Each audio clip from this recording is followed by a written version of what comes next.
அவனும் மறந்துட்டானா. அவங்க ஃப்ரெண்ட்ஸுங்க வந்து யாரும் இல்லையா, எல்லோரும் கிளம்பி போயிட்டாங்களாம் பர்த்டே பார்ட்டிக்கு.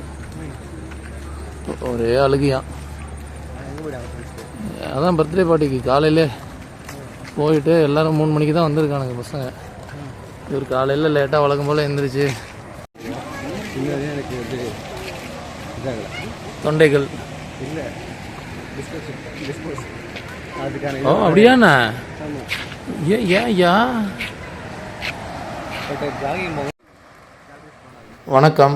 இந்த வீடியோவில் மலம்புழா டேம் பற்றி எதனா சொல்லலாம் அப்படின்ட்டு நான் சர்ச் பண்ணப்போ தான் தெரிஞ்சுது. இட் வாஸ் பில்ட் பை அந்த காலத்து Madras state immediately after independence. அதுவும் இல்லாமல் it is the largest dam in Kerala.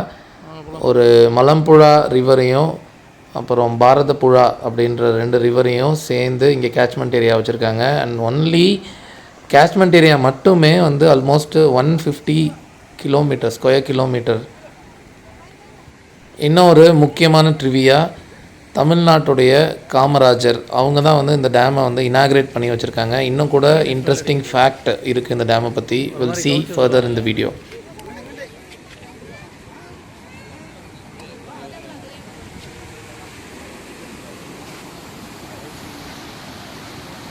Kerala folklores லெஜெண்ட்ஸில் இருக்கிற யக்ஷி அப்படின்ற ஒரு ஃபீமேல் ஃபிகருடைய ஒரு ஸ்டாச்சு, ஐகானிக் ஸ்டாச்சு இங்கே வச்சுருக்காங்க. நான் அங்கே இருந்தப்போ டெஃபினட்டாக எனக்கு அதை பற்றி தெரியல. சரி, ஒரு அப்சீனாக ஒரு ஆர்ட் ஒர்க் இருக்குது அப்படின்னு சொல்லிட்டு தான் நான் அதை ஃபோட்டோ எடுக்கலை, இல்லை வீடியோ பண்ணல. பட் நான் அதை இப்போ ஒரு சர்ப்ரைசிங் ஃபேக்டாக பார்க்குறேன். Because you Google about yakshis, what they are famous for.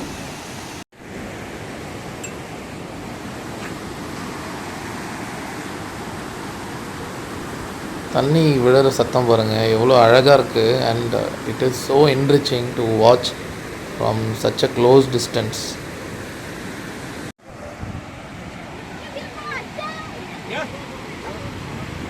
இன்னும் க்ளோஸ் போவோம். இந்த ஆங்கிள் இருந்து இன்னும் கூட பக்கத்தில் பார்க்கலாம் நம்ம தண்ணி விழுகிறத. அவ்வளோ அழகாக இருக்குது.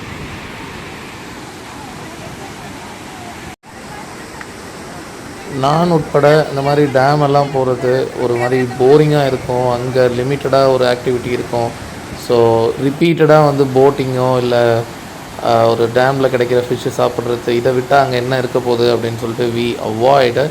பட் ஒரு யூனிக்கான எக்ஸ்பீரியன்ஸாக இருக்கும். You should definitely go. இது நான் ஜூலையில் போன ட்ரிப்பு. இன்ஃபேக்ட் நான் ஆகஸ்ட்டில் again I went to Palakkad, but this time to another dam. அங்கே நல்லா எக்ஸ்ப்ளோர் பண்ணோம். And that is an awesome experience. To conclude, yakshi பற்றி கொஞ்சம் கூகுள் பண்ணி பாருங்கள். லோகா படத்துலையும் அதை பற்றி பேசியிருக்காங்க. It symbolizes nature, fertility and wealth. Ciao.